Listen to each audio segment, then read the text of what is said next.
ನಿಸರ್ಗ ಚಂಡಮಾರುತದ ಪ್ರಭಾವದಿಂದಾಗಿ ಜಿಲ್ಲೆಯಲ್ಲಿ ಸೋಮವಾರ ಮಧ್ಯಾಹ್ನ ಭಾರೀ ಸಿಡಿಲು ಮಿಂಚಿನೊಂದಿಗೆ ಹಠಾತ್ ಸುರಿದ ಅತಿ ತೀವ್ರ ಮಳೆಯಿಂದ ನೂತನವಾಗಿ ನಿರ್ಮಿಸಲಾದ ಷಟ್ಪಥ ರಸ್ತೆ ಅವೈಜ್ಞಾನಿಕ ಕಾಮಗಾರಿಯಿಂದ ಮಳೆ ನೀರು ಹರಿದು ಹೋಗಲು ಸಾಧ್ಯವಾಗದ ಹಿನ್ನೆಲೆಯಲ್ಲಿ ಅಲ್ಲೇ ಕಟ್ಟಿ ನಿಂತ ನೀರಿನಿಂದ ವಾಹನ ಸವಾರರಿಗೆ ಸಮುದ್ರಕ್ಕಿಳಿದ ಅನುಭವವಾಗಿದೆ.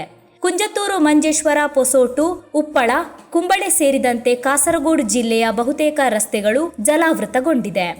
ಅದೇ ರೀತಿ ಮಂಜೇಶ್ವರ, ಉಪ್ಪಳ, ಕುಂಬಳೆಗಳಲ್ಲಿ ಹಲವಾರು ಮನೆಗಳು ಕೂಡ ಜಲಾವೃತವಾಗಿದೆ. ಜಿಲ್ಲೆಯಾದ್ಯಂತ ಅಸ್ತವ್ಯಸ್ತದ ಒಂದು ವಾತಾವರಣ ಸೃಷ್ಟಿಯಾಗಿದೆ. ಜೊತೆಗೆ ಕೇರಳ ಕರಾವಳಿಯಲ್ಲಿ ಅಪಾಯ ತಂದೊಡ್ಡುವ ಒಂದು ಭಯದ ವಾತಾವರಣ ಸೃಷ್ಟಿಯಾಗಿದೆ. ಪೊಸೋಟು ಸೇತುವೆ ಸಮೀಪದ ಸಬೀರ್ ಎಂಬುವರ ಮನೆಗೆ ಸಿಡಿಲು ಬಡಿದು ಮನೆಯ ವಿದ್ಯುತ್ ಉಪಕರಣಗಳೆಲ್ಲ ನಾಶಗೊಂಡಿದೆ. ಮನೆಯ ಹಲವು ಭಾಗಗಳ ಗೋಡೆಗಳು ಸಿಡಿಲಿನ ಆಘಾತಕ್ಕೆ ಭಾಗವಾಗಿದೆ. ಸುಮಾರು 2 ಲಕ್ಷ ರೂಪಾಯಿ ನಷ್ಟ ಅಂದಾಜಿಸಲಾಗಿದೆ. ಉಪ್ಪಳ ಗೇಟ್ ಸಮೀಪದ ಎಂಪಿ ಸಿದ್ದಿಕ್, ಫಾರೂಕ್, ಅಂದು ಹಾಜಿ, ಅಬು ಹಾಜಿ, ಸಕಾರಿಯಾ, ಮೋನು ಅರಬಿ ಎಂಬಿವರ ಮನೆಗಳು ಜಲಾವೃತಗೊಂಡಿದೆ. ರಾಷ್ಟ್ರೀಯ ಹೆದ್ದಾರಿಯಿಂದ ಹರಿದು ಬಂದ ನೀರಿನಿಂದ മനെಗಳು ജലാവൃതಗೊಂಡಿದೆ. നമുക്ക് കാണാൻ സാധിക്കുന്നത് 7 പേരോളം വെള്ളം കയറി കംപ്ലീറ്റ് വീട്ടിൻ്റെ ഉള്ളിലാണ് വെള്ളം കയറിയിരിക്കുന്നത്. ഡ്രൈനേജിൻ്റെ ബുദ്ധിമുട്ടാണ് ഇത് കാരണം. പലപ്പോഴും നമ്മൾ അജിത് എഞ്ചിനീയറോടും ഇവർ ULCC അവരവിടെ പറഞ്ഞതാണ് ഇവിടെ ഏറ്റവും വെള്ളം നിൽക്കുന്ന സ്ഥലമാണ്, 6 മാസക്കാലം വെള്ളം നിൽക്കുന്ന സ്ഥലമെന്ന് പറഞ്ഞതാണ്. പക്ഷേ ഇവിടെ അവർ കൂട്ടാക്കിയില്ല.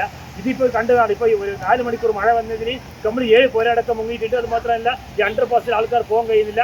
വെള്ളം കംപ്ലീറ്റ് വെള്ളമാണ്. ഈ കാണാൻ സാധിക്കും 7 വീടുകളാണ് കംപ്ലീറ്റ് വെള്ളത്തിനടിയിലായത്.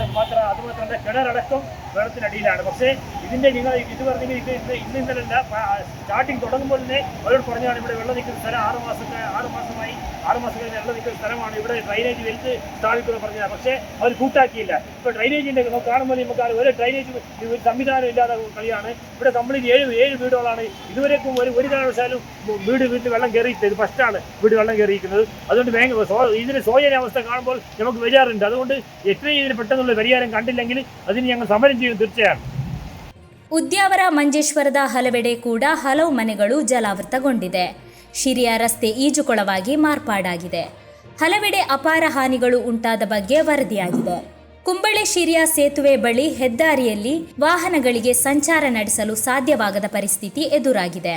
ರಾಷ್ಟ್ರೀಯ ಹೆದ್ದಾರಿ ನಿರ್ಮಾಣದ ಆರಂಭದಲ್ಲೇ ಹಲವು ಸಂಶಯಗಳು ಇದೀಗ ನಿಜವಾಗುತ್ತಿದೆ. ನಮ್ಮ ಜಿಲ್ಲೆಯ ವರ್ಚಸ್ಸನ್ನು ಹೆಚ್ಚಿಸಬಹುದೆಂಬ ಷಟ್ಪಥ ರಸ್ತೆಯ ಅವೈಜ್ಞಾನಿಕ ಕಾಮಗಾರಿಯಿಂದ ಇಂದು ನಾಗರಿಕರು ಸಂಕಷ್ಟವನ್ನು ಎದುರಿಸಬೇಕಾಗಿದೆ. ವಿದ್ಯುತ್ ಮೊಟಕುಗೊಂಡು ಎಲ್ಲೆಡೆ ಕತ್ತಲೆಯಲ್ಲೇ ಇರಬೇಕಾದ ಪರಿಸ್ಥಿತಿ ಎದುರಾಗಿತ್ತು. ಈಗಲೂ ಹಲವೆಡೆ ವಿದ್ಯುತ್ ಕಣ್ಣು ಮುಚ್ಚಾಲೆ ಆಡುತ್ತಿದೆ. ಇನ್ನು ಮಳೆ ಹೆಚ್ಚಾಗುವ ಸಾಧ್ಯತೆ ಇದೆ ಎನ್ನಲಾಗಿದೆ. ಇದರಿಂದಾಗಿ ಕಾಸರಗೋಡು, ಕಣ್ಣೂರು, ವಯನಾಡು, ಕಲ್ಲಿಕೋಟೆ ಮತ್ತು ಮಲಪ್ಪುರಂ ಜಿಲ್ಲೆಗಳಲ್ಲಿ ಕೇಂದ್ರ ಹವಾಮಾನ ಇಲಾಖೆ ರೆಡ್ ಅಲರ್ಟ್ ಘೋಷಿಸಿದೆ. ಅಲ್ಲದೆ ಕಾಸರಗೋಡು, ಕಣ್ಣೂರು, ವಯನಾಡು, ಇಡುಕ್ಕಿ, ಕೊಟ್ಟಾಯಂ ಮತ್ತು ಪತ್ತನಂತಿಟ್ಟ ಜಿಲ್ಲೆಗಳ ಎಲ್ಲ ಶಿಕ್ಷಣ ಸಂಸ್ಥೆಗಳಿಗೂ ರಜೆ ಘೋಷಿಸಲಾಗಿದೆ. ಆದರೆ ಪೂರ್ವ ನಿಗದಿಯಾಗಿರುವ ಪರೀಕ್ಷೆಗಳಿಗೆ ರಜೆ ಅನ್ವಯಗೊಳಿಸಲಾಗಿಲ್ಲ.